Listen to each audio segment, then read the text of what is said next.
Eres navegante de la viñeta errante. Editado por Catarsis Studio. Hola, buenas noches chicos de la Viñeta Errante Radio. Hoy tenemos un pequeño programa especial donde Freddy nos abandonó, pero yo me encaminé aquí a buscar a un gran personaje de aquí de la zona y del medio. Ya ven que platicamos de cómics, autores, las historias, las influencias y todo lo que gira alrededor de ellos, y la mayoría pues son autores extranjeros. Sin embargo, aquí en México también tenemos buenos exponentes del medio, y aquí precisamente en San Luis Potosí tenemos uno bastante representativo, que tengo la fortuna de conocerlo y de ser, pues me considero de algún modo su amigo. Y pues nos da el placer de poder platicar con otros un poquito de que todo lo que está alrededor de su proyecto. Él es Yair PT, así lo conocemos como en el Facebook, y él tiene un proyecto que se llama Coat el Defensor. Es realmente el primer superhéroe mexicano con temática mexicana, muy bien planteado, muy bien sustentado, la verdad bastante padre. Le ha costado mucho mantenerse en el medio y sobre todo darlo a conocer.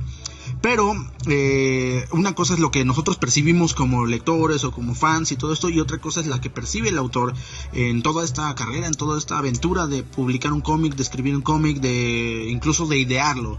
Entonces Yair pues nos va a hablar un poquito de él, y posteriormente vamos a pasar a unas preguntas que pues esperemos que sean que esclarezcan algunas dudas para todos aquellos amantes del cómic y que quieren también un poco aventarse a esta aventura. Hola Yair, buenas noches. Hola, ¿qué tal? Muy buenas noches, un gusto estar aquí contigo, mi estimado Polo. Pues creo que pues puedo resumir mi profesión en lo que sería soy artista plástico, ilustrador y artista de cómic. O sea, creo que serían las tres cosas que mejor mi obra. Pues te agradezco mucho el espacio, la verdad es muy padre que para variarlo vuelvan a querer platicar, ¿no?, de proyectos locales, proyectos pequeños como el mío. Y pues sí, como lo comentas, ha sido toda una aventura, toda una cuestión de años de trabajo, de estar viendo de qué forma mover el proyecto, qué se ocupa, qué se requiere, realmente qué funciona, qué no funciona, qué hacer. Híjole, ha sido todo una odisea. Sí, me imagino que sí. Platícanos un poquito qué fue lo que te motivó a irte incursionando en este medio. Antes de hablar del cómic, porque yo creo que todos hemos tenido cierta afición al dibujo, cierta afición al arte, cierta afición a algo que nos va de repente encaminando a un medio y concluir a que, por fin quiero hacer cómic. Entonces, un poquito de preámbulo, así como de cuáles fueron tus pequeñas, antes de empezar con el cómic tal cual como el trabajo, un poquito de qué fue motivándote. Pues mira, yo creo que siempre traje como la inquietud de contar historias, de diseñar personajes, de intentar llevar una trama, ¿no? Pero pues yo creo que a todos nos pasa. Empezamos dibujando, copiando monitos. Te copias lo que ves en el anime, lo que ves en caricaturas, lo que ves en videojuegos, te lo copias, pero realmente eso no es saber dibujar. O sea, eso solamente es saber copiar, es práctica, lo que quieras, pero para pasar de eso, de ser el fan, de ser el que dibuja por hobby, a desarrollar un proyecto, crear algo propio, realmente hay un gran abismo de aprendizaje que uno tiene que llenar, ¿no? Tienes que estudiar mucho, tienes que, sobre todo, hacerte la idea de que nunca aprendes lo suficiente, de estarte asesorando con personas que conozcan del medio. O sea, es una aventura muy, muy, muy vasta.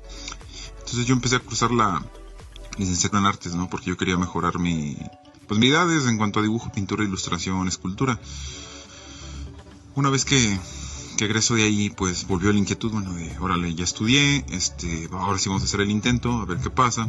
Siempre fui fan de los cómics, o sea, creo que es algo que de una forma u otra pues tengo que aclarar. Yo era lector, sobre todo en la época de Editorial Beat, ¿no? Uh-huh.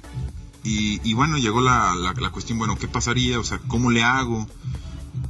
¿De qué forma se saca un proyecto? O sea, ya fueron otras dudas más encaminadas a cómo volverlo realidad, ¿no? Uh-huh. Ok, muy bien. Sí, de hecho, en nuestros podcasts hemos hablado de Editorial Beat y cómo ellos fueron de algún modo la punta de lanza en cuanto al medio aquí en México en algún momento. Y sí, la verdad traían muchas cosas muy buenas. Pero bueno, entonces ya adentrándonos un poquito a las preguntas de la entrevista, vamos a ver, ¿por qué cómic? Pues mira, cómic porque siento que es la forma más, entre comillas, directa para contar una historia, sin que entres a cuestiones de animación, sin que entres a otros modos más complejos, ¿no? El cómic es un medio muy rico, muy extenso, muy vasto, con el que se puede explorar y que se pueden lograr muchas cosas. Y no en vano que pues, el manga es cómic, o sea, realmente pues, es cómic de otra región, con otras variantes, pero sigue siendo cómic, sigue siendo narrativa gráfica. Así que creo que es el primer desafío que nos enfrenta, ¿no? A tratar de la historia que tanto has pensado realmente aterrizarla en dibujos, aterrizarla en imágenes. Y mejor aún, tratar de que un lector, o sea, ya un tercero, lo comprenda. Entonces se me hacía un reto muy interesante ver qué se podía hacer. Y yo sentía que pues el cómic todavía tenía mucho que dar, porque no falta el que sale luego, no, es que el cómic ya murió, es que el cómic ya fue reemplazado por industrias, no, es que el cómic ya fue... No, realmente... Y la prueba está en que muchas series de Netflix o las películas de Marvel pues, están basadas en cómics. O sea, los cómics son el tronco común, el origen de todas estas ideas creativas que a lo largo de los años se ha ido publicando, ¿no? Muy bien.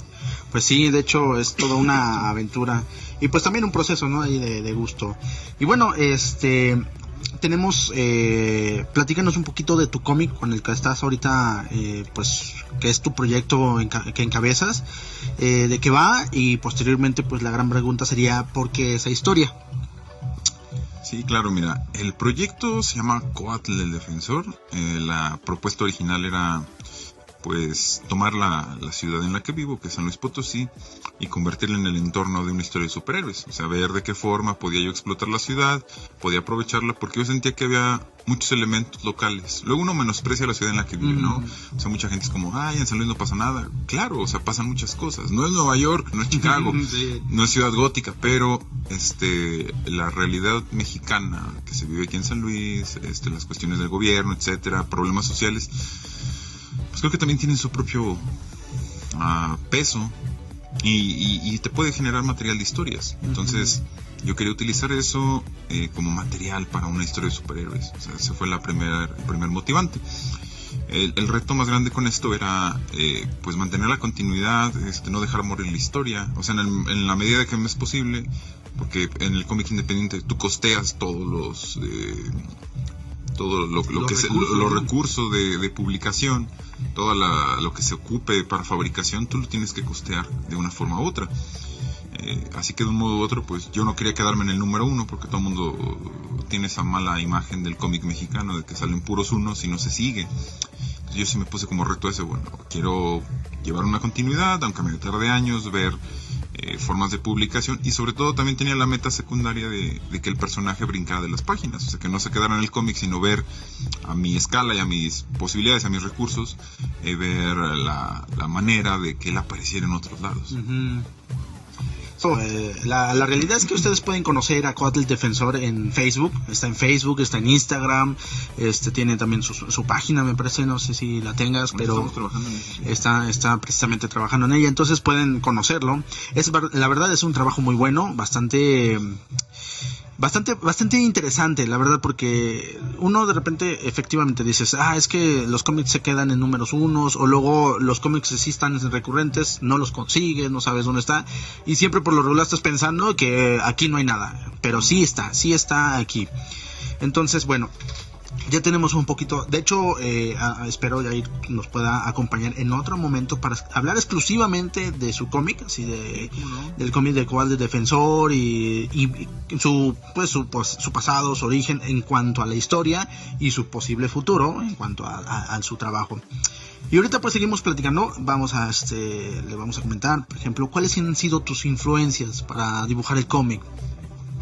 Pues mira, es complejo diseccionar las influencias, porque usualmente cuando le preguntas a cualquier artista de cómic, pues te nombran 2, 3, 4 artistas, autores, y siempre te andan nombrando los famosillos, pero mira, pasa y resulta que yo me siento más influenciado por otros medios que pues también influyen, ¿no?, en la vena creativa de uno. Por ejemplo, en cuanto a cómic, pues me gustaba mucho el trabajo de Mark Bagley. Me gustó mucho toda esta tirada con la línea Ultimate que se hizo en lo que fueron los 2000, con la finalidad de refrescar todo el universo Marvel. O sea, fue un relanzamiento de números 1, pero comparado a otros relanzamientos de números 1 que han sido bastante deficientes, la iniciativa Ultimate realmente atrajo muchos lectores nuevos. O sea, creo que cumplió esa meta, ese objetivo. A mí me atrajo mucho eso. Entonces, eso es algo. También siempre me gustó, pues, el trabajo, el dibujo de McFarlane. Siempre me gustó incluso el trabajo de Humberto Ramos, mexicano. O sea, es muy atacado su trabajo, pero a mí me agrada bastante porque hace una sinergia muy padre entre el estilo toon y el estilo cómic americano. Entonces, ya sea así, pues me puedo quedar toda la tarde nombrándote esos ejemplos. Pero pues la verdad es que también, o sea, los videojuegos te influencian las series animadas, te influencian otro tipo de medios. Sí, de hecho, precisamente como comentas, es muy difícil como diseccionar las influencias, porque ahora también tenemos una cuestión en cuanto al dibujo, en cuanto al arte, que es como lo que nos comentabas, pero también en un cómic tienes el otro elemento también bien importante, que es el guión y la forma en que narras la historia. Entonces, en este sentido, ¿qué nos podrías comentar acerca del guión y cómo fuiste desarrollando, qué te fue influenciando o qué te fue orientando en este sentido de una historia de un personaje mexicano que la verdad pues no se había contado tan bien como tú lo has hecho? Pues mira, pasan varias cosas. En mi trama yo quería incorporar mitología prehispánica, pero no quería que se sintiera como que te estoy dando clase o que te estoy sermoneando. Entonces había que encontrar una forma de que la trama del personaje flotara alrededor de la mitología prehispánica sin que se alterara mucho. O sea, creo que ese fue el mayor reto. Lograr hacer que los dioses prehispánicos intervinieran en la trama sin que se viera forzado o a fuerzas o nada más como un caprichito mío, sino que tuviera sus porqués, y ese es el reto. También un problema a la hora de crear cómic es que a ti se te hace fácil generar la superhistoria mega original, mega compleja, con un trasfondo increíble y super creativo según tú, y realmente es muy difícil narrar una historia simple en cómic. Ahora imagínate tu super ópera prima que quieres hacer, o sea, de verdad, cosas muy simples. O sea, mi historia empieza muy simple y sufrí mucho y batallé mucho para irla narrando, para irla contando. Se ha ido complicando, como cualquier cómic, con el tiempo, pero aún así, o sea, cada vez que hay que sacar número nuevo es un desafío nuevo para mí, porque la historia evoluciona, me pide retos nuevos, me exige dibujar otro tipo de situaciones. Entonces, sí ha sido un aprendizaje constante. Sí, no, pues sí, definitivamente creo que sí, todo gran proyecto lleva mucho aprendizaje y eso es bastante interesante. Y bueno, tenemos varias otras circunstancias que podríamos hablar de materiales, que podríamos hablar de todo esto, pero el proceso de sacar un cómic aquí en México es toda una pachanga, por decirlo de un modo, porque no, o sea, la realidad es que el que quiere dibujar cómic de repente dice, y bueno, yo quiero dibujar cómic, pero una cosa es dibujarlo y otra cosa es publicarlo. Entonces, tú has hecho un gran trabajo en cuanto a publicarlo de manera independiente, en cuanto a distribuirlo de algún modo y que esté realmente circulando en el mercado. Entonces, eso es bastante increíble. Y bueno, a mí me llega una pregunta que es, ¿cuáles fueron las circunstancias que más dificultad te causaron en el proceso de sacar tu cómic? Yo creo que hay muchas, pero hay algunas que yo creo que son las que más te representaron algo, ¿no? Fíjate que es una muy buena pregunta, porque hay distintas formas de abordar esto. La mayoría del público general tienen una idea muy soñada, muy fantasiosa de cómo funciona esto.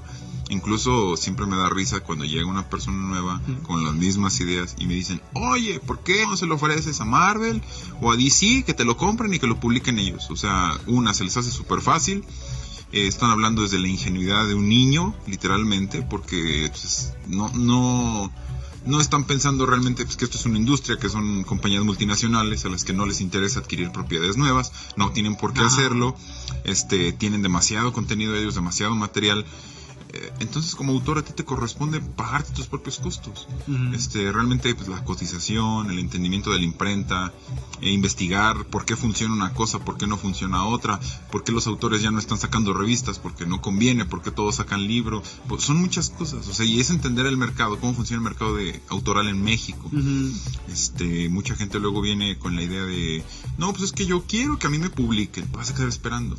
O sea, realmente para que a ti te publique a alguien debes de tener una página muy grande, que es probable que no tengas, porque no sabes manejo de redes, porque de verdad son muchas cosas que hay que aprender. O sea, ser autor de cómic no nada más es sentarse a dibujar, sino también trabajar tus redes sociales, estar activo, estar publicando trabajo, que el trabajo sea bueno, que llame la atención.